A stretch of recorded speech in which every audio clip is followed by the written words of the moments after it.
ఇకపోతే మనకు BJP party Kadthal మండల జడ్పీటీసీ అభ్యర్థుల లిస్టు కూడా చూసుకున్నట్టయితే ప్రధానంగా 3 పార్టీలు ఉన్నాయి. 3 పార్టీల గురించి కూడా మనం మాట్లాడుకున్నట్టయితే బీజేపీ పార్టీ నుంచి గూడూరు రవీందర్ రెడ్డి ఓసీ కర్తాల్ విలేజ్ నుంచి బీజేపీ పార్టీ అభ్యర్థిగా జడ్పీటీసీ అభ్యర్థిగా పోటీలో ఉండడానికి ఉండేటువంటి అవకాశం కూడా కనపడతా ఉంది.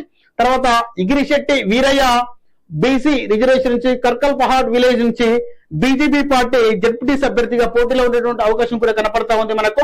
తర్వాత సామ బలవంత్ రెడ్డి ఓసీ చరికొండ విలేజ్ నుంచి బీజేపీ పార్టీ జడ్పీటీసీ అభ్యర్థిగా మనకు పోటీలో ఉండేటువంటి అవకాశం కూడా కనపడతా ఉంది.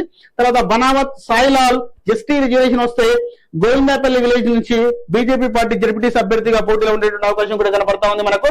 తర్వాత Nenavath Manyanayak ST reservation Govindapalli village నుంచి కూడా మనకు బీజేపీ పార్టీ జడ్పీటీసీ అభ్యర్థిగా మనకు పోటీలో ఉండేటువంటి అవకాశం కూడా కనపడతా ఉంది. తర్వాత బీసీ రిజర్వేషన్ నుంచి బీసీ సామాజిక వర్గానికి సంబంధించినటువంటి వ్యక్తి అయ్యగారు రమేష్ కర్తాల్ విలేజ్ నుంచి బీజేపీ పార్టీ జడ్పీటీసీ అభ్యర్థిగా మనకు పోటీలో ఉండేటువంటి కూడా అవకాశం కనపడతా ఉంది.